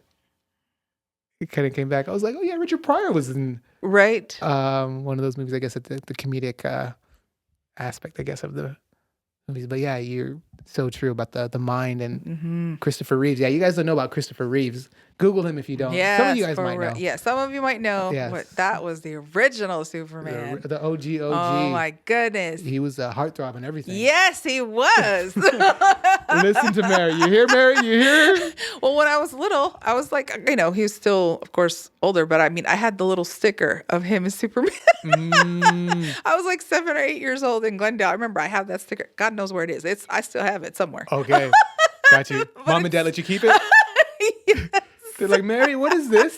He's literally dressed as Superman. Got you. He's just got like, you can only see the little the S or Okay. what is, yeah. Got So it was you. like Superman. I'm like, oh my God, Christopher Reeves. But yeah. So this infatuation with Superman it's deep, folks. It is deep. It goes back to Yes. childhood. It's never going away. No. It's never going away. No. So you never wanted to be Superwoman. No. Wonder Woman was good there's enough. Wonder Woman. Okay. I loved Wonder Woman. I just Okay. loved everything about her. She Got just you. was powerful. And, gotta love the bracelets Yeah. and all the, the gear was. Got you. Very dominatrix with the whip and everything. Like Hey, the lasso of truth is serious. yeah, like Superman, get down. Yield, boy. What did Mama say? I don't know. Okay. Mama say, Mama it's saw, the Masaka. Good one. What But was that it? lasso of truth is serious. Yeah, very, very, very. Wow. I wonder if they ever used it on her. I wonder if that was ever an episode where they actually used it on her. That's true, huh? I wonder what that would look like. I know. Very interesting. Yes, we're going to go here. Since you're a woman of faith, right? Yes. If you had one question to ask God that could be answered, what would that question be? Why is there suffering? Why? Like, why do we have to suffer? Why is, and that suffering, of course, encompasses a lot. Why is there the poor? Why is there, the rich, why that suffering of why are people, the oppression and people being mistreated when we're all supposed to be his children. So the division. Yeah. So that's really what I want to know. Got you. Do you think it's more of man creating that as opposed to God? Yes. The point, God can stop all that if he wanted to. That's God has that power. There's free will, but God is the ultimate God. So he can do anything And stop it. and stop it. So why is it keep going on is the question. In my opinion, and I know you didn't ask for it. No, we share. I think since God gave us all free will, he's kind of like, you guys know what's better. You guys know what's right and wrong. You guys fix it. I'll do my intervening when I need to, but you guys know what's right and wrong. You guys fix it. You have the power to fix it yourself. As opposed to like, why do you allow? I like another thing, like, why do you allow bad things to happen to good people? Situation, and I always feel like I think there's another line in the Bible where it says, "There's wickedness in high places," right? And so these quote unquote wicked people have a lot of power, and they do their wickedness onto Yes. subjugate people, I guess you can say in another form. But I do think on the other side, I think on the flip side is that people like you, and I'll throw myself in there as well, and Epiani and Yes. Mr. Valor and a bunch of other people out here are doing positive things Yes. in the Oh, community yes. and in the world, right? Shedding that light. Yes. Ipiani's doing great things in the community. I mean, that is one brother that is dedicated to serve.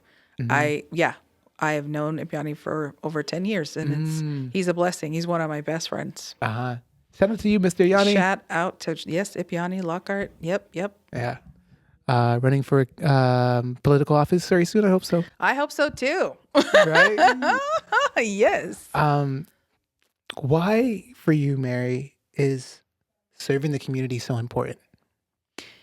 This is our way to give back. It is our way to make a difference in helping people and remembering that when you help somebody, that person will have that instilled in them to help someone else. Everybody needs to pay it forward. Everyone needs to give back one way or another. If you're unable to financially, you can do your time. Give time. Give time. Not everybody can do financially. We all have different things going on in our lives. However, you can still give your time. Time is really a high, actually priced thing that not enough people realize. Time and dedication to giving back to community is a big deal. Anybody can give $1 and walk away. And dollar can stretch it and help things, yes.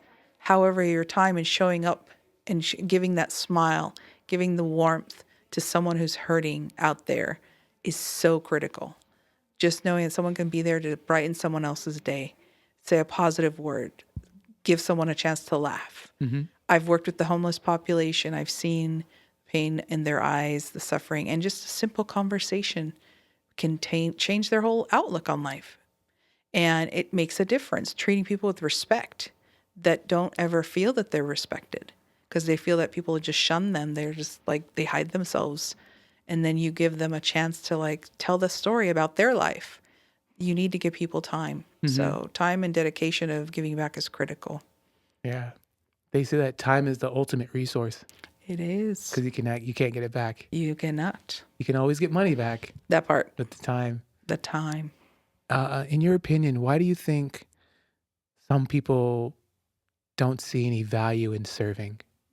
There's something hard in their hearts.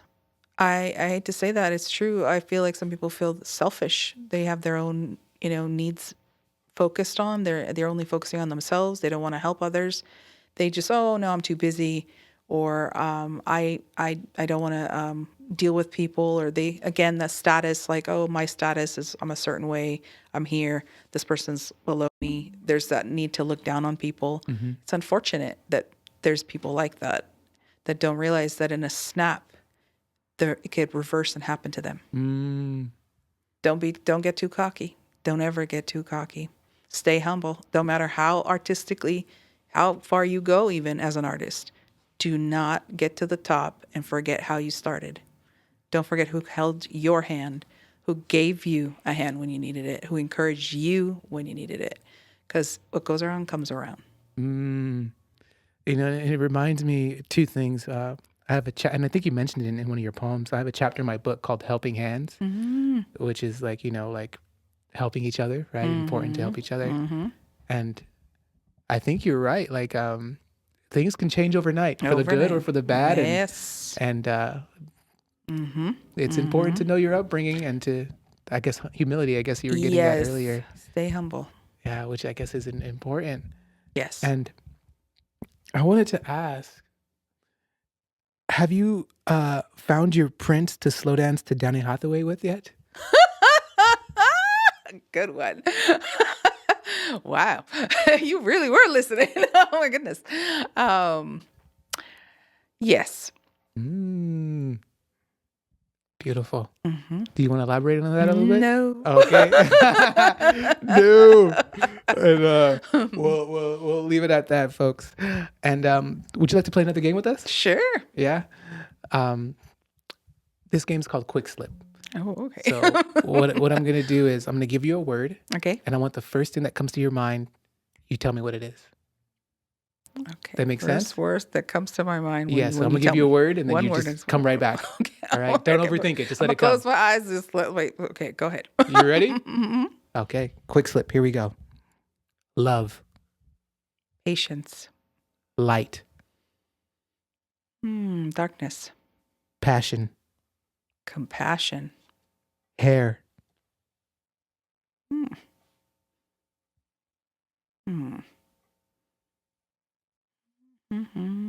Uh-oh, she's thinking too long. Yeah, nothing's coming to you. That's I'm a total like blank. That's so weird. Fairy princesses. Harrison Ford. Strength. Chocolate. Delicious. Power. Might. Powder.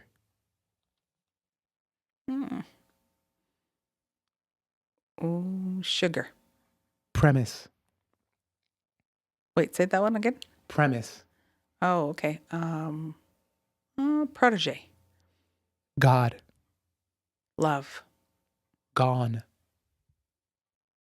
Too fast. Where.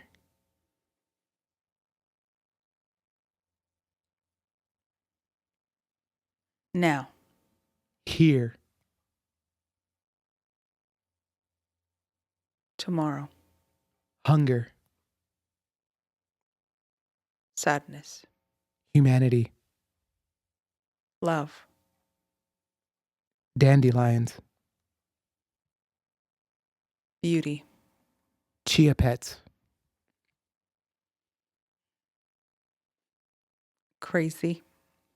Afro. Beautiful. Home. Safety. Holla.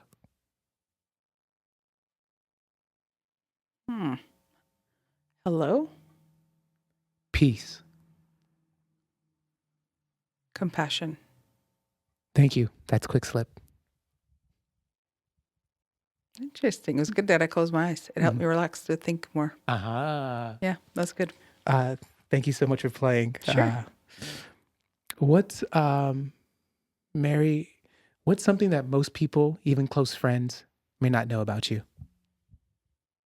Well, I mean, I am a foodie. It's very few people really know to all the degree of what I can create because I just finally revealed that just recently, like on social media, that I do make like puff pastry things, that are yummy.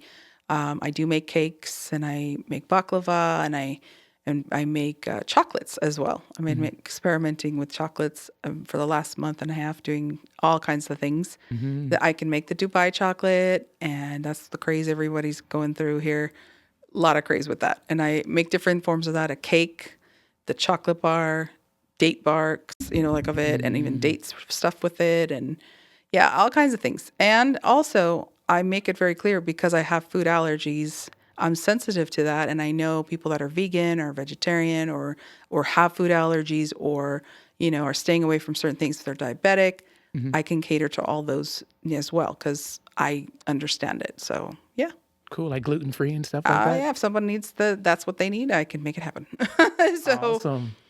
So and now maybe another avenue of business, possibly? yes, I have been selling my chocolates. I just got my food handler certificate a month and a half ago, and yeah, I am in selling and all that, doing that right now. Congratulations. Thank you. Are we going to call it like Egyptian Princess Delights? That's nice. Touch of love treats is what I've called it so far. And it's mostly like baked goods and sweets, right? So far, I do make savory things too. So Okay. it just depends on what the person's looking for. Ooh, what's some of the Yeah. savory things that you make? So savory, I do make roasted cauliflower. That's delicious. It's one of my favorites. That's one of my favorites because I add just simple ingredients, and then in the end, I add special sauce. It's really good, and it's vegan, so it's good. And so roasted cauliflower is one of my favorites. I can make now. It depends on the person. Now, of course, if they like ham, turkey with cheese, and I'll make like a potato casserole and I'll add those ingredients, or strictly cheese and potato casserole. I actually like vegan cheeses too, so I've gone through that as well, where I've used vegan cheeses. So it all depends on the person, what their needs are. And then I make, let's see, besides the savory on the potatoes, puff pastry with asparagus, and also with potatoes, sliced potatoes really thin. I do make a lot of zucchini stuff as well and add that in there. And love asparagus. I love, what do you call it? Cabbage is delicious. Red cabbage is Okay, so yummy. delicious. Yeah, I love definitely all kinds of vegetables and fruits and things like that. So a wide variety of things. Cool. I see a catering business happening very soon. As you talk, I'm seeing you like catering weddings. Oh my and gosh. I just see it just exploding already. Well, Wow. one cake that I made, definitely it was for a wedding, and it came out really beautiful. I was so excited, and it was not the traditional. It was a Dubai cake, and I put the Dubai chocolates as well on top, besides stuffing it with the kunafa in the middle of the heart-shaped cake.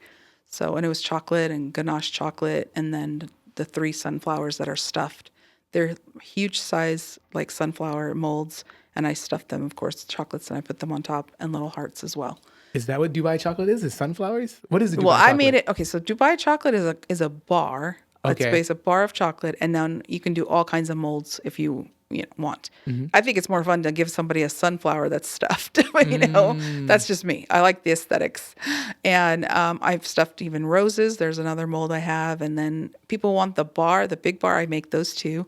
So it's a big bar of chocolate, and you stuff it with kunafa. Kunafa is a shredded wheat that's crunchy mixed with butter. Then you put pistachio cream. I'm now making my own fresh pistachio cream. I'm not even using the store-bought. I can't even. The 2 that I've used, I'm like, no, it's got to be another way, less fillers and all that. It's literally 3 ingredients. You can't go wrong. So, pistachio cream mixed with the kunafa, and then you stuff that into, people put tahini. I'm allergic, so I don't use tahini. I use chickpea butter. And chickpea butter is just as delicious. You add that mixture with the pistachio cream, either way. You call it butter or cream. And then you mix that in with the kunafa, and then you've mixed it really well, all that combined to be crunchy. And then you put that chocolate layer in the mold, and then you put the stuffing, and then you put another chocolate layer, and then you seal it. I add fresh pistachios too. That is a lot of Work. work. It and is a lot of work. It's making me think of like my cholesterol's kind of going up thinking about it. That's no joke. Yeah. That is no joke. It's wow. Probably Are people you going night nights after vegetarian, that. vegan, or I'm plant-based, if anything. you are Yeah, plant-based? Good yeah, for you. That's good. Yeah, super plant-based. That's awesome. Do you eat chocolate? Do you eat vegan chocolate or no? I'm not really a sweets man, actually, too much. But I'll probably have a bite, but I'm not really a sweets guy. I never really have been. Oh, that's good. Yeah. Good for you. That's smart. Stay there. Yeah, I've never been a sweets guy, but I do like honey, and Oh, yes. but it has to be like raw honey and stuff like yeah. that. And then maybe think about baklava when you mentioned baklava. But let's continue with you, Miss Mary. What's some current projects that you're working on, whether it's food or anything in the art or It's poetry? definitely chocolate right now is the biggest thing. It is. I've been experimenting in the kitchen, creating things. I do some spiced chocolates. I add some Oh, spice to the chocolate. That came out really good. I added I took a date and actually not just a date. I should say I took dates and I did use a little hot water and I got it to a nice caramel paste and I grinded it really well so that it's smooth. And then I added to it cinnamon and sugar and some also crushed almonds and crushed walnuts. And then I set it in the freezer after I mixed everything well and I put it in little molds. Then I put dark chocolate and I dipped them in dark chocolate and they came out pretty good. That was one that's combination. That was fun. that sounds delicious. That was good. Yeah, I've been actually, I love dates, and I've been recently hearing about it's better to soak them a little bit so they can get Yes. better digestible so they can absorb. And then the paste thing about soaking them and then grinding into a paste has Caramel. been a great thing. So it's super cool. Yes. So Yeah. there's something my mother used to make that I highly recommend anybody out there. Let me tell you, there's all this craze about dates. This is the one that always blew my mind. She would take a date and cut it in half. Of course, take the bone out and make sure you're debone it because you don't want to eat that, and that would be really bad. And then she would stuff it with some almonds and put it in the stove with a little bit of butter. Okay. And then you just let it caramelize, and then you eat it hot once it's When I tell you take it to another level, it's fire. Is it ground almonds that you put in there? Just one or two big almonds. Put it in there. Okay. It's a nice roasted almond, and it's in there. It's crunchy, and then you've got that nice hot caramel, like tasty, Like sweet and salty caramelized. too? Oh. And you can do that with the vegan butter. Mm. Just saying. Okay. You're like, I see your face. Like, don't give me this idea. I know, yeah. First, I gotta get my dates back on point. I miss dates. I stopped eating them because I was having some. I was like, man. But now that I was listening to people talk about soaking them so that way they can absorb the water, so that way Yes, the digestion's better. It's like, that's I'm true. gonna get some better. And you dates. could use the cashew milk and make a nice little date shake with some. If you soak them, that's a nice healthy treat. Yeah, because I love dates. They're I so love good. it, and they're good for your digestion. They're Yeah. good for your overall balance. If you eat, they say 3 a day. It helps with digestion and your stomach and all these other things. So Yeah, I think it even helps regulate people who have, I think, diabetes 1 or 2. One of the yes, two. it does because it's not going to spike your sugar. Yep, Yeah. dates for the win. Hey, dates are, good dates to meet, dates to eat, all the above.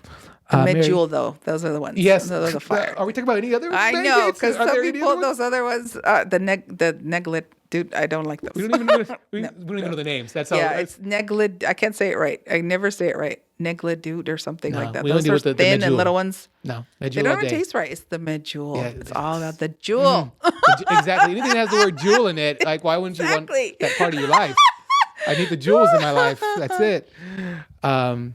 Mary, thank you so much for being on The Empire. Thank you so much. Let's say 100 years pass by, 200 years pass by. What would you like your empire to look like 250 years from now? Wow. So the legacy leaving behind. I really hope. I've always had this dream. I wrote it in a poem about owning my castle, right? And have my king with me, and we would reign, and the castle would be open to everyone. So everybody could come in, and there'd be classes everywhere, like cooking classes and music classes, and there'd be a live band like playing 24/7. Different, of course, rotating. Nobody's going to be working 24 hours. There's No. that Wonder Woman whip.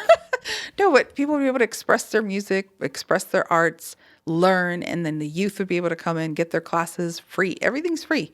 And they'd be able to enjoy food. It'd be a complete resource castle is basically what it is. It's kind of like a festival fun all day, every day. You know what I mean? Horses to ride and, just anything imaginable that a person would want, that I could leave that legacy for people, just like a center, basically, but it's in a castle. It's fun and it's free to everybody. If I could leave that, if I could own that someday, a property to leave behind for everybody, and it would just grow and be successful all throughout the years. I love that. That would be your empire. Yeah. Having a location where 24/7 for the arts to grow and learn. Yes.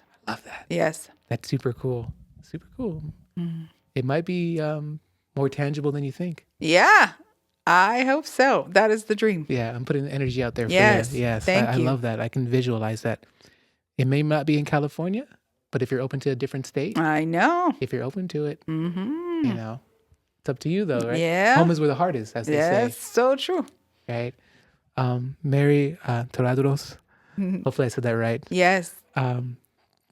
Thank you again for being on The Empire. Thank you, Antonio. I appreciate you having me. It's been a blast. Hey, yeah, we had some fun. Can you please let everybody know how they can find you, support you, get your art, get the cooking deliciousness? Can you let everybody know how they can do that? Yes. So follow me on Egyptian Princess 8 on Facebook. I have a like page, and also Instagram. Definitely message me on my website, EgyptianPrincess8.com. I will return emails to you, and you can also email me at Mary Tawadros at EgyptianPrincess8.com if you have some inquiries about maybe pastries or anything you're interested in, or if you're looking for a hand-designed journal or some cards with envelopes, because people still like to get a card in the mail. That's just me. I'm old school. I like my card in the mail. It's so nice. Someone writing you a letter saying, hey, I love you. I hope you're doing well. Happy birthday, or whatever, just because. So I encourage people to the snail mail works, and it makes me feel happy. And so write that letter to someone you need to write maybe to, and send something beautiful in a card. And I encourage you, if you want to get in touch with me for life coaching purposes, you can email me. I'm happy to do a consultation. And I'm just always excited to collaborate with other artists. Thank you so much, Antonio. I appreciate you. And blessings to you and your career as well, with your book and with your interviews. Thank you. Thank you. Thank you so much. I accept it. Yes. And ladies and gentlemen, I'll have some of her links in the description, so that way you guys can also click on that and be able to go directly to her that way in case you just need some help. I want to thank everybody for... Did you want to say something? One more thing. Yes. I do want to give a shout out to Los Angeles Poet Society. I am on the board. I am co-vice president of LA Poet Society. If you're interested to come into a lot of the events, please follow LA Poet Society on Instagram as well. And there's so many events coming up, so just follow this there if you're looking for art events to come to all over LA and San Gabriel Valley. So you can please follow us there as well. Yes. Egyptian Princess 8 on IG and LA Poet Society. Awesome. And I think there's something happening in the LA County Fair soon, I think. Yes, Judah 1. Definitely follow him. If you have not, Lion Like Mind State, there's a bunch of different things happening next month, all throughout May. So he's doing a lot with all the authors, like from all over, that will be there for Author Day. So the Author Day. So definitely attend. I attended the first 2 years and I was part of it. Truly a blessing. This is the 4th year and bigger stage, so it'll be very exciting. Cool. And ladies and gentlemen, again, we'll have those links in the description, and we'll connect you guys so you guys can connect with this lovely woman here. And I want to thank everybody for watching and listening. Please like the video if you haven't. Subscribe to the channel. Comment down below what you thought. Those things really help. If you want to help us keep this work going, which we love doing, you can do our Cash App, which is $THEE Empire Podcast. We also have PayPal, Venmo, other things that are in the description. Those things really help keep this work going. But we still appreciate everybody, from our guests to the viewers to people who share this. We appreciate every single one of you guys, and we love this work. We also have merch, books, anything else that you guys want to support us with. But we want to thank you.